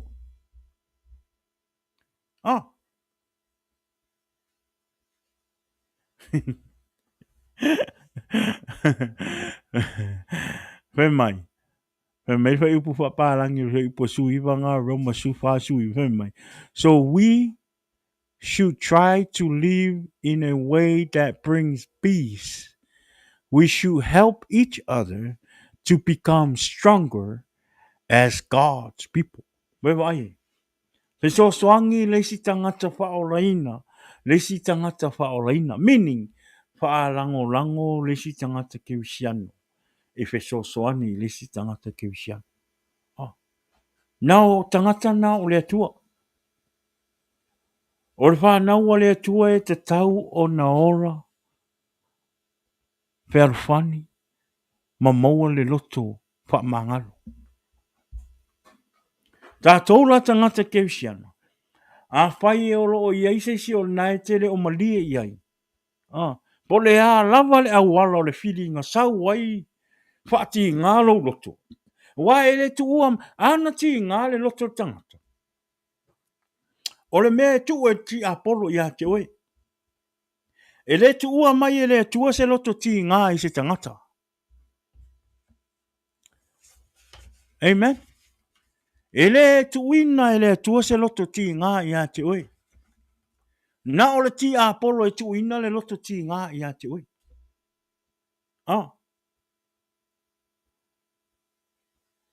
O ai ala nai ti ngā i lo loto. Te talo i le atua. Te talo i le atua ma e whato ese i le atua e Faamagalo lo loto ti ngā. A o le tangata le te le fie iai. Aua ne e tau masui iai. Ai e tuina le nā tangata i au te talo i lumo le atua. Awa o lau te talo na. E sila fia i le atua o e Faamagalo ina le tangata lea. Amen. E te mawhai ona e whai ele natulang. O tari tonu e le whai ngō fie. Ngā a whai e se tangata se meti ngā i lo loto. It's hard e Faamagalo. It's hard. E le whai ngō fie. A le tangata ia e rofa i le tua ma ua mautu ma maua le la relationship ma le tua. E malama le le. E malama i le fina ngalo le tua. O mea fo i tutupu mai i lona loto. E whaamanuia i ale atua. A fo i se tangata e whai ese mea leanga i a te oi. Po le ala le mea le tangata na e whai e ti ngā i lo loto. E le te ti ngā i mamalu dua i lo loto. Aisea. A fo i ono le angangapa i o le atua le i tono lo loto. Po le ala le fiu o le laulangi e kama whai se me wha le angai oe ma wha ti ngā i lo loto. E fiu e whai. E fiu e whai. Aisea, o ngā oro o ia i le atua le anganga o le atua maola i suke viso i lo tangata mo lo loto. Le ngā nuenga la tātou, awane i o tātou tau masui ai. Ai a tātou ave le tangata lea. Ave le uso lea, le tofine lea, le tamā lea, le tina lea. I lumo le atua i au talo sanga. ina ia pa ia ile nganga pa ia o le atua. Ma ia maua se loto fou. Ma wha manuia i le ngā tangata. Ah.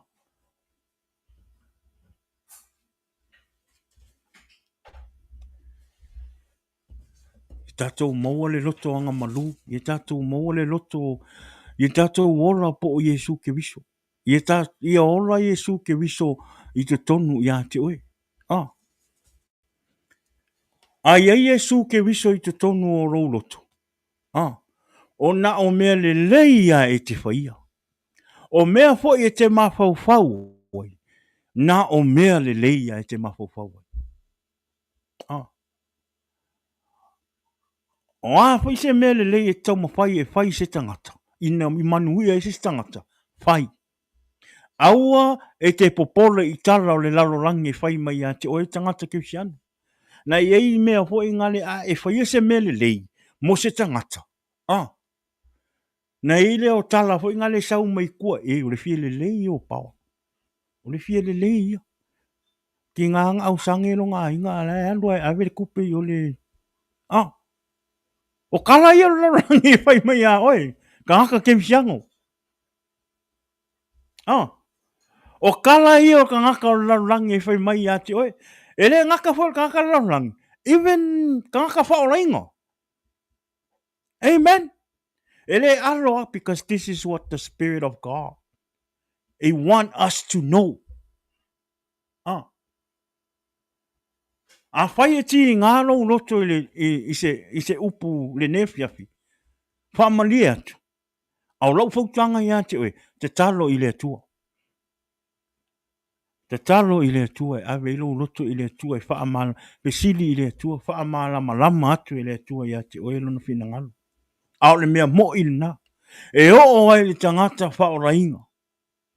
Ah. E ti ngā le loto i mea whapea. Amen. Pe mai le e peru e suma lua lon whai upo suma wha. Pe mai, ia o tou tau sisi le file mu ma tangata umalawa, ile male a mio le lei, a unoa malea, e le ai se tasi na te iloa atu le li. E le fo sau ia e peru. Ah. Le fo sau ia e peru. Le o sau ia e pelu le kala paulo le ngawhai ia e feso. Ah. Le sau ia e pelu le kala le ngawhai ia e feso. Pe mai paulo, ia o kou sisi, a le sau fo ia e pelu, pe mai e pelu, ia o tau sisi le file mō matangata umalaba. Ah. I le male a mio le lei au noa malea. A le aise tasi na te iloa. Oi, e le aise tasi na te iloa atu le li. Longo winga. A e le aile loto alofa. Tātou tangata ke wisiana. A le ia te oele loto alofa. E le mawhai o na tātou loa le li. Pe tātou te au na i le li ma tātou whai le fina ngalo le li. Ah. A e le ilo alofa i tangata. A le tusa tangata i lau ai ma lau whai me le lei tangata. You don't see God. Ah. Ma o mea umana e te whaia. Me le leina e te whaia i na o tangata na e te leilo. Na te iloa. I re maua mai nisi au whaamanuianga. E ngaka au whaamanuianga i ka ngaka ia. Ah. Lea lea ngā e kā kouke ua i whai me le lei mō tangata. Ai o loo iei tangata e te leo fia fia. In order for you to see God, everyone has to be equal to you. Amen. E reo sa upu. O le upu le tuspa ia. Ah. E te tau fo ia te au e au ngā fo ia au le upu le ne fiafi. Ia wai e taimi. E taimi o te e mau ele mea na e tangata o te alofa ai. No, serious. No tala mo ia. O te le peru. No, le whaafonga le nganga pa ia o le tua. E taimi e o ia te aula ngonanga e wa i taimi sa o whai e se mele lei listangata. E sa uli tangata e whisiri mai a o te le whai e se mea. Ono lea. Ona o le wa ai wha le tangata ma le wa ai wha le tino. Ona o le ua wa ai le tangata lea. He's gonna pay me back. He's gonna help me back. O tangata le sau lau te iloa. E loa ea o le sau le li ile whaanga. Use me. Ngo ule a vea i lola i se mea. Ole ngā. Ole ngā ua le kukusa i lolo ua lofa i tangata. Pe kokongi me ka ngaka lea oe. Pay you back. Ai le kokongi me ka ngaka lea oe. Whaamanuia i pea. Ia tutusa. Ia tutusa lau whaamanuia ma lau alofa i tangata lea. Ma le tangata lea.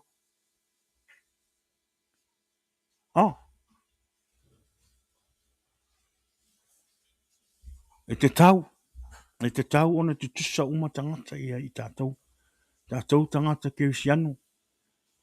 Ia tātou alofa i tangata uma. Pei fei kai mai le lalo langi ia i kākou. Alofa. Maua le loko wha maua lalo. Maua le loko wha maangalo. Ia kākou fealofani. Ia maua le ola fealofani makangaka uma. Amen. Ia awange i solo musa i kākou kangaka e whaaku puinga le vevesi. O uso makua whawhingi. Kākou kangaka ke usiano. Aua ne solo musa ia i tātou ona tātou whaatupu le vevesi i uso matua whawhine. O ainga, o e kalesia, o nuu, malalawhanga.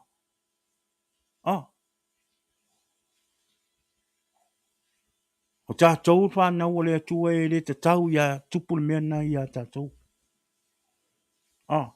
E tau na solo mua ia i tātou ona tupu le file mu.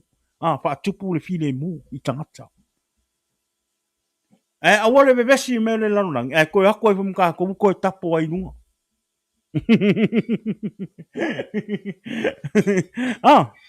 Awange i bevesi me le lanulang. Koe ako e maka koe whaopopo ai nunga le bevesi lea. No. A bevesi me le lanulang. A sulu mai hoi ka ngaka lanulangi a ka koe ke sianu strosoan. Whamare moli. Alofa i ai. Alofa i ai. Ka uai le leo le atua. Awar sulu me ai sa ke ngopo makuli.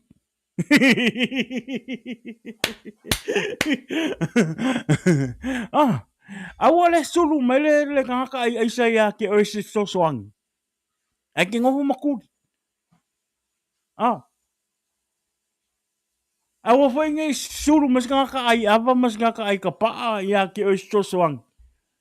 Ai ke ingo mai ngopo makuli. Sorry.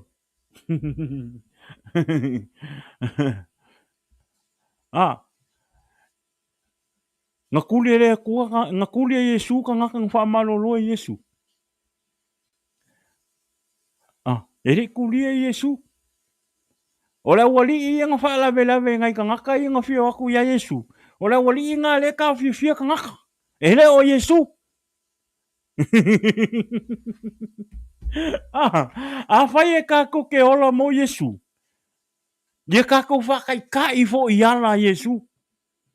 Ele o sulu me o ngaka langi o makwai ai sama ai ka paa makwa paa ngā inga e ki a polo leo ranga. E sulu mai a ke o ngaka ke visiango e nisi so swang. Ai ke ngofo makuli. So le whapenga Yesu. E kuso ai aisa marka ngaka le ai aisa. E kusa ka ngaka o lai ola i ole langi maka ngaka o le pa ola i. Kusa i luma o le atua. O nga i ngā e lo ai ka ngaka e lofa i a Yesu ke visu. A sulu mai ka ngaka e fisosoangi. E ni fisosoangi. E ke fisosoangi. Ai le o sulu me o ka ngaka e ngofo makuri. Awa nge e pe so o Yesu le awa ka ngaka e ngofo makaofi. Hey, awa. Ah. E o aku ale sulu aku si finge le ngapa i le ofo Yesu. Ah, le finge pun koko. Ah, e kau ka ofi e le o wali inga. Awa nge i fape ngaka kou ka ngaka ke visiano. Ah, ao mai ka ngaka e fie wha longolongo le upo le akua. Ao mai foi ka ngaka e fie wha e fie mai moa ma wha longolongo po wa Yesu le. E ke vai a kon ka ngaka e awal ka fia. Awal ka fia. Amen. Tatou mo le loto fealofani. Ah. O fe ka lainga Yesu i lunga le manga i lunga au so i o tou fealofani. Ah. Longo winga. Ia fealofani u manga ko. Amen. Peke loku, peke loku. Ia kako fealofani. Ah. Peke he HRPP, peke fast. Ia kako fealofani. Ah. Ia kako mo le loko lofa. A lofa le kasi, le kasi. Amen. Amen mai. Mai mai le matai o kala Yesu. E lima mta upo lima fai upo iva. Me amu ia e fa tupu ina le file mu. Ah. Awa e ta ua ila tua te li o le tua. Tanto wa aile. Ah. Le fai mai Yesu amu ia e fa tupu file mu. Awa e ta ua la tau le fa na o le tua. Pesidi fa o ia te oe. A fai o oe o le ata li i ma la fini o le tua. Amen. O solo mua ia te oe na fa tupu file mu. Amen. A fai o oe pawa le ata li o le tua. O solo mua ia te oe pawa le fai o le tausi o le file mu. Te tono ia te oe lautani o ia te au lautani. Lautani. Oh. My blessed are the peacemakers, for they will be called children of God. Yeah. A whaira o e tangata ke wisiano i te re fie whaatupule le fire mu. O rongo winga ere o e se ata li i po se a fine o le atua. Ale, le sau tuspa ia ele mia upu. O e ke ika mai a kia, e anu i whai tauro tuspa ia. Ma e fisidi i le atua.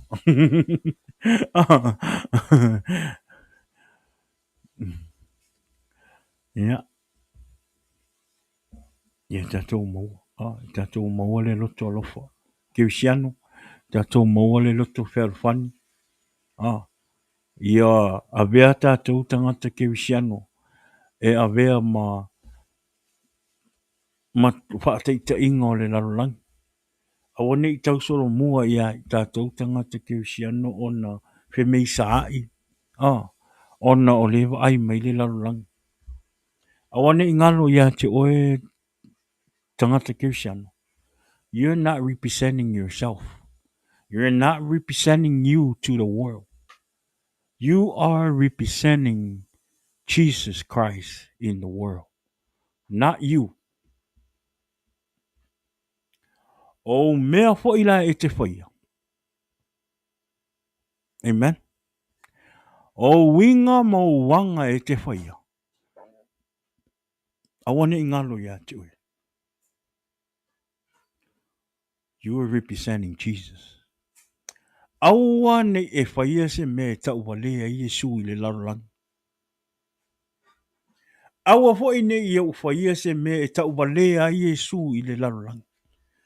Awa ne i o tātou whaia se me e le tari tonu mai e le larolangi i a Yesu. Ona o oe ma. Amen. O tātou tangata keusiano.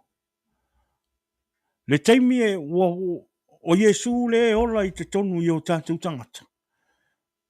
Ma Yesu le tātou te represent I laulangi. O le waai me o tangata laulangi. E re o waai mai ia te oe. Amen. Le taimi e te whaola inga ai. O le taimi e te sau e tā lai le whina ngalo o le atua ma tau Yesu I le laulangi. E re o waai mai tangata o le laulangi ia te oe. Amen. O le waai mai le laulangi I lo wa mio. Amen. O lo wolanga. A whai o oe o le tangata keusiano o e talia Yesu. Ma ua e ora mo Yesu, ma e whai e le whina ngalo o le atua. E atangia mai Yesu I lo wolanga. O le waai mai la laulangi. Amen.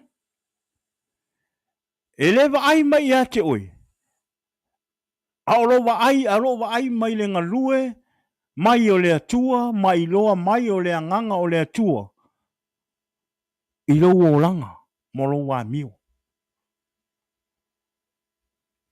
Amen.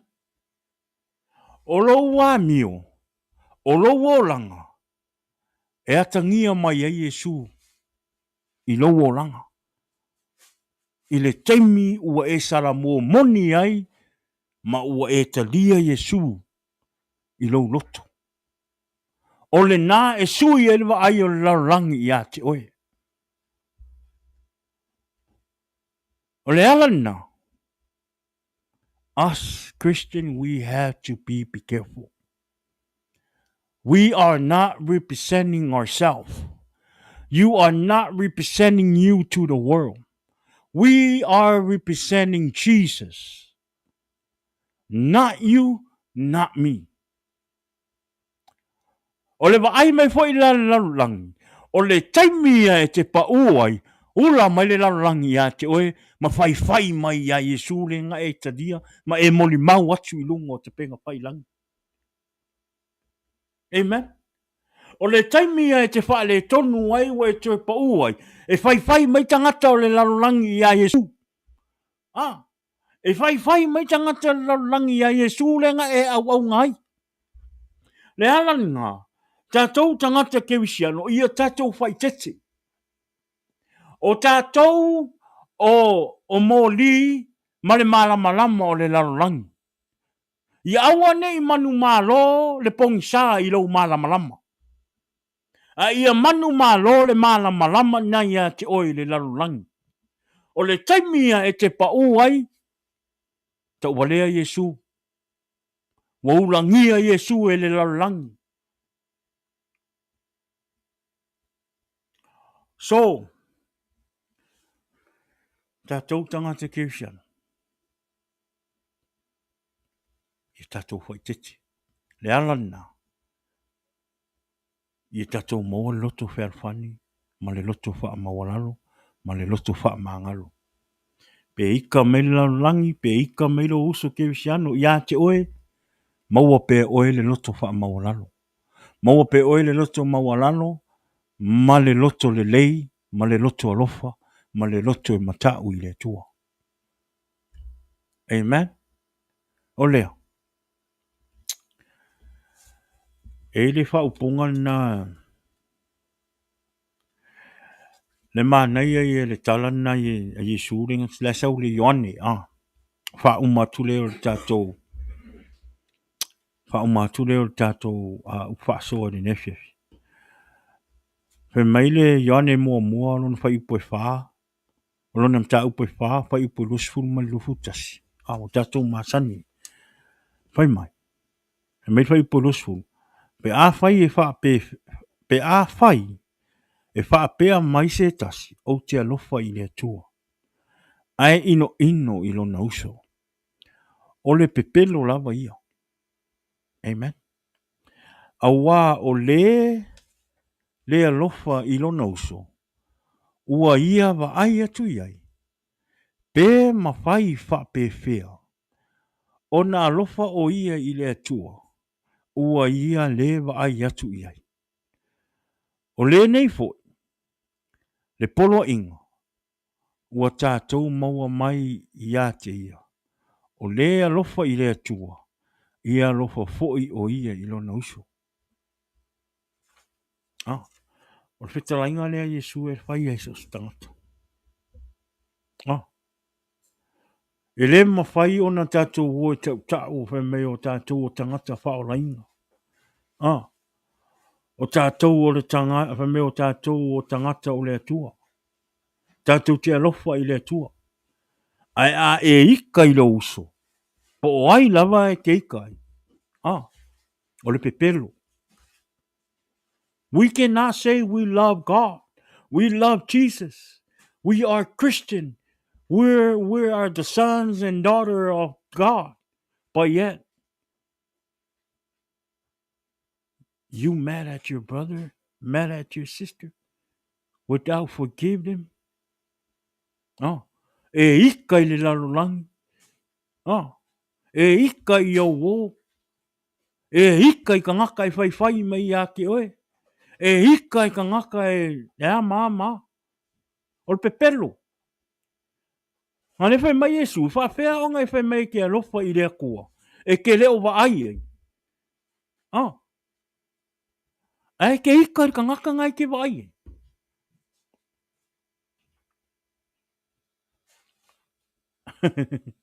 Ah. Amen. Tātou maua le loto alofa. Ah.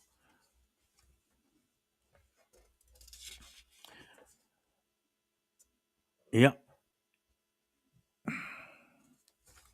Te ilo tangata o te wha umatua I si whai atua lau talai. Wha umatua I lau. Lau polkalama.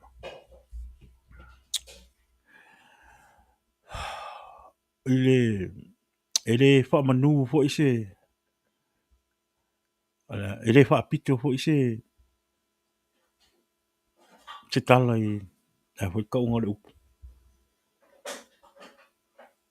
Ele wha pito se manu I a tasi. Se wha mtalanga o le a wha tala noa tua ima.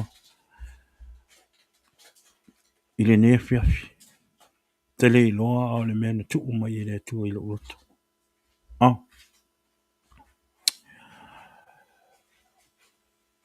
I le mele o lo tupu nei tātou I Samoa. Tātou I Samoa.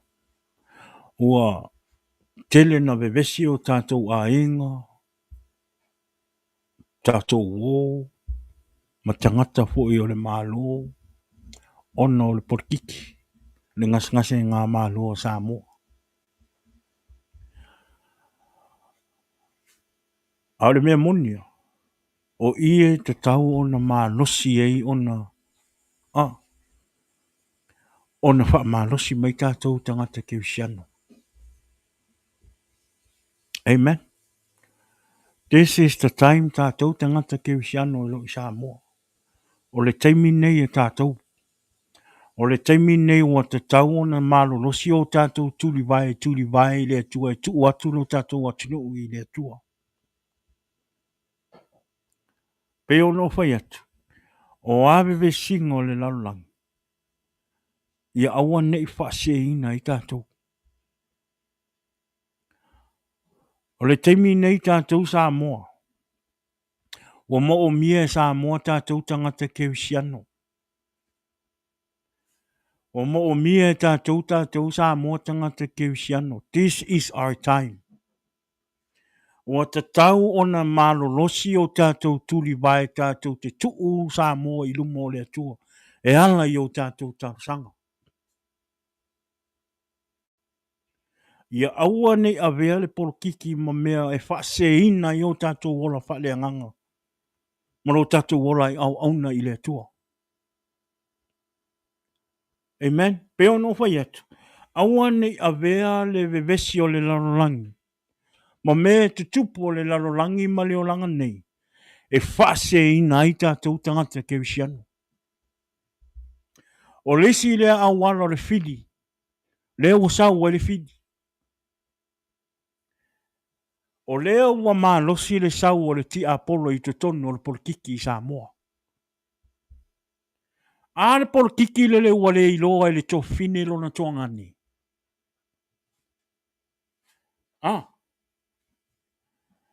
Ale por kiki le wale iloa lisi makai fa alo lisi makai.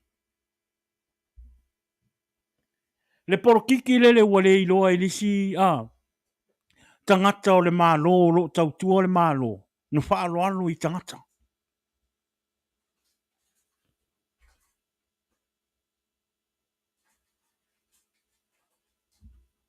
This time us Christian, the family of God, today is our time. Wa te tau o na tātou whaamalolosi. Ia tau solo mua ia I tātou o na tātou whai ma tātou ma whaata I te inga I te tonu o Samoa. Po le ala me vesi o porkiki. Tu mau pea tātou tangata kewisiano I le tua. Whaatua I le tua, tu le porkiki a Samoa. Ai whai le fina ngalo o le tua.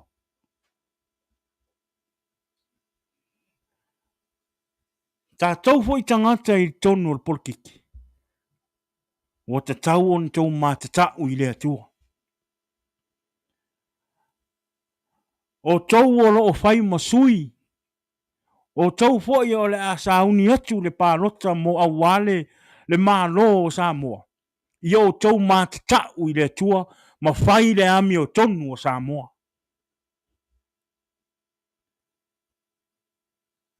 Peia o na whai mai le tala. Le tatou atu nu o Samoa. E a fua mai maunga manuia. Ai a tau le matau I le tua. E mā laia si o tatou atu nu. O mea se tau te whaia, o mea le anga I tau te whaia, o rou le tau wha maoni I le tua. E li lingi umatu I lunga le atunu o Samoa. A whai e te le alofa I Samoa, o tau ona e alu ese. O te tau ona e alu ese ma le malo, o e te tau ona e alu ese ma le porkiki. O Samoa e wha vai I le atua. Amen. Tātou tangata kewisiano. Aua ne a vea le porkiki. Ma mea o le a e se sea I lumo o le atua.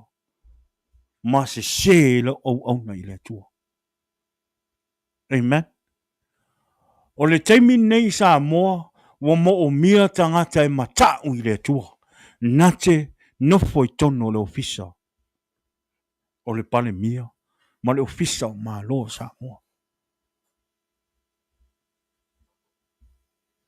Amen.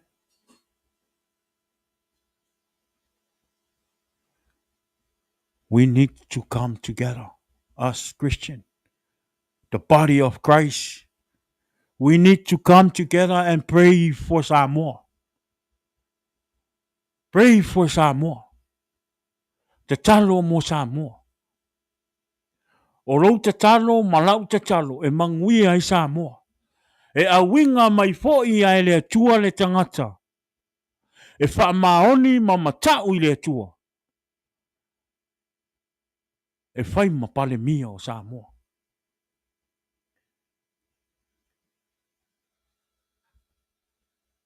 Pe ona ufai atu. E le whapito se manu I atasi lau whamtaranga.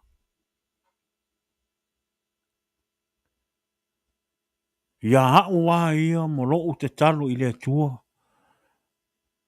E ala I se tai e matau I le atua. Te reo whai atu ona o nisi tūlanga, o te reo whai atu ona o au le fast, no. O au e reo stangata polkiki, no. O lo ua tangata ia o te au auna I le atua ma whai ni wha maun.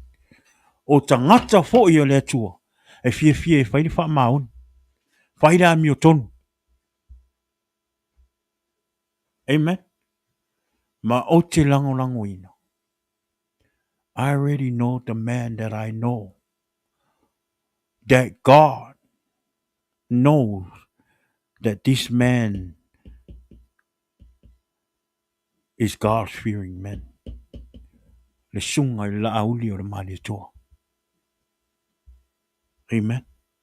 Ya, o te le mai ta watu. O te le fefe fo i ta watu. E le o se wha polo kiki lo manatu? No. O lo manatu wha ale anganga. Aisea, se apawa, se ame ue whai mai e o le sunga ia la auli o le mali toa. O le avala awina e le tua e whai ma tai o samu. Ona o lai loa tua i le ami o tonu o le atua i le oranga. O upu e tau talai, o upu e mai i le atua. O le oranga la e o lai, o le oranga la e auna i le atua ma matau i le atua. That kind of people that Samoa need. Tangata e matau ma lofa moni i le atua, to e lofa i le atunu. O lea. That's me. That's my opinion. Peo no whai atu. I'm not a politic. Te reo tamu whai fo e a maise mea politiki. No. Ngai loa e tangata o le atua, tangata o le atua. E loa e tangata o lae ola i le atua, au auna i le atua, tangata o le atua. E le mawhai o na mala malama i le larolangi. O te reo whai atu la, o na o nisi tūlanga, no. O na o lae whaatino mai ai le o langa. Lae whaatino mai le o langa i le sunga i ala auli. O lona tautala, o lona savali, o na mio, ma lona loto. Le atangia mai e Yesu ke wiso. Loto mawalalo. Ale mea leo te whai atu ai.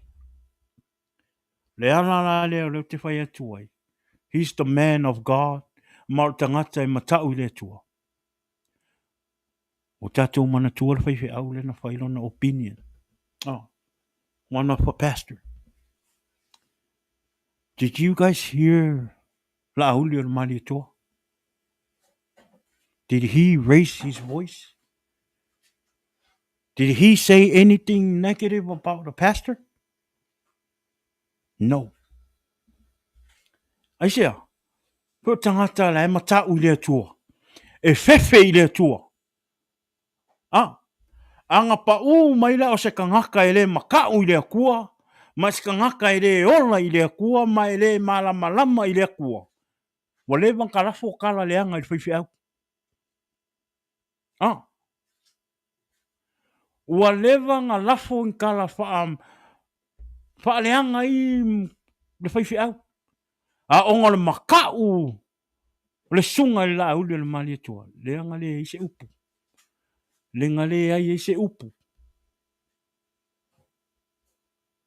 Aonga olonga wha mawalalo, malonga wha malosi, i le whaifi au.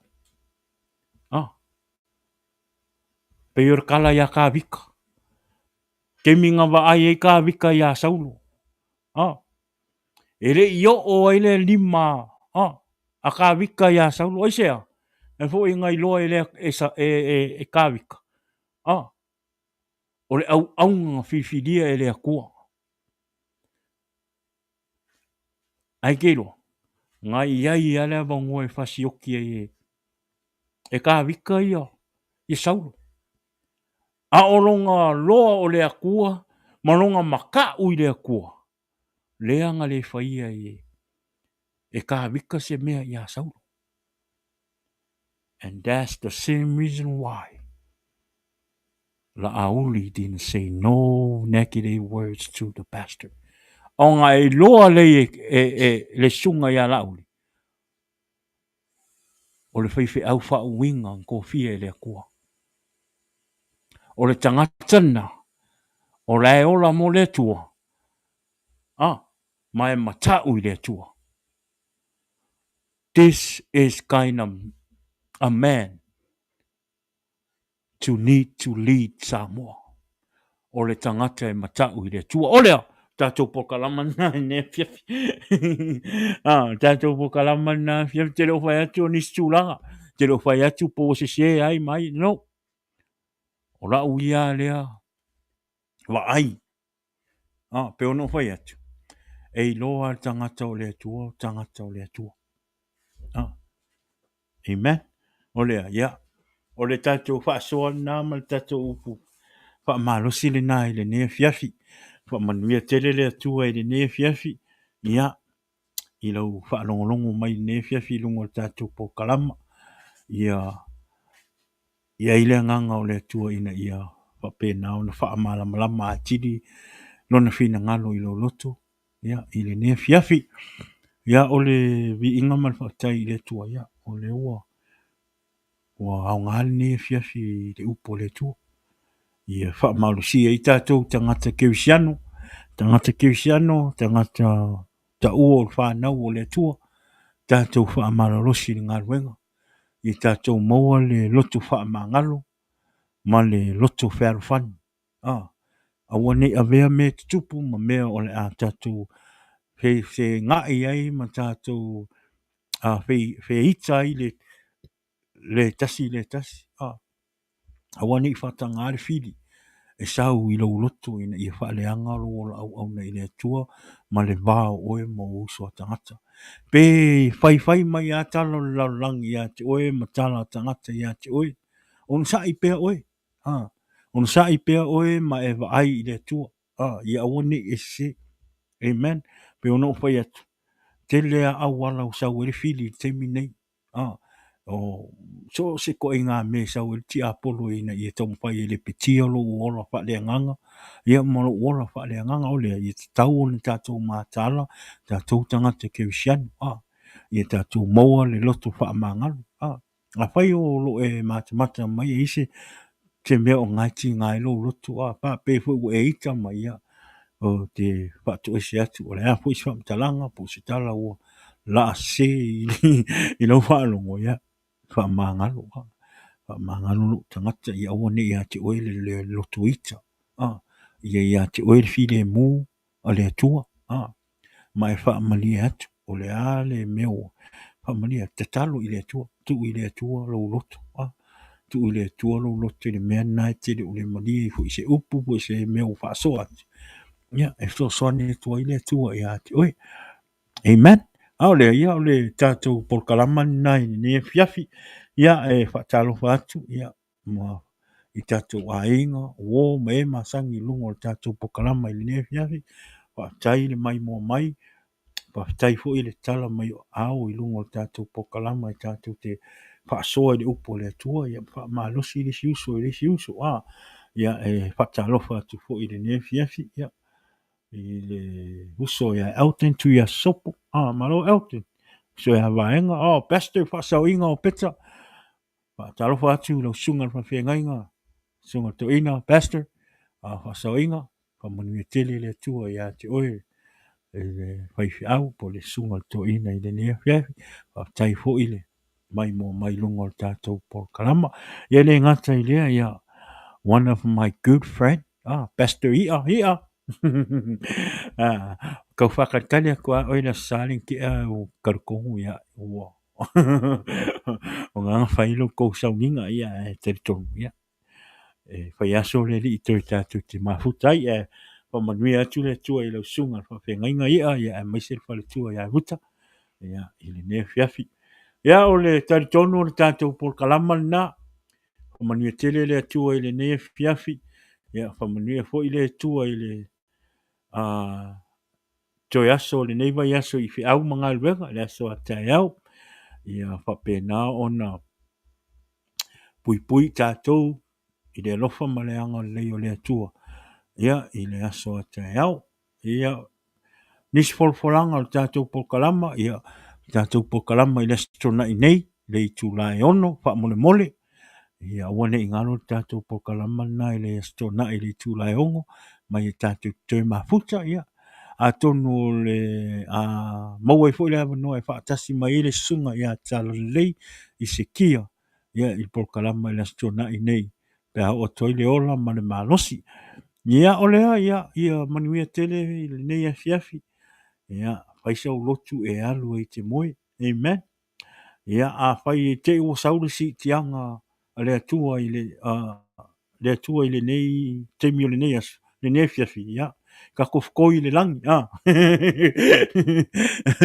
I'll see you in heaven ia ole ia manuia te le lava le nei wa yaso ia o manuia le atua ia te o tou ia ma lo fa'alo lava mon tuol tatou po kalama le aso tonai i le tūlai ono ia tatou toi mafutai in the name of Jesus ia a vea fo nei teimi ia e whatofa tuai le pule po le paso le tatou po kalama le to fine ia fina have a good night God bless we love you and we see you on Sunday in the name of Jesus manuia o tou o le swafo Yesu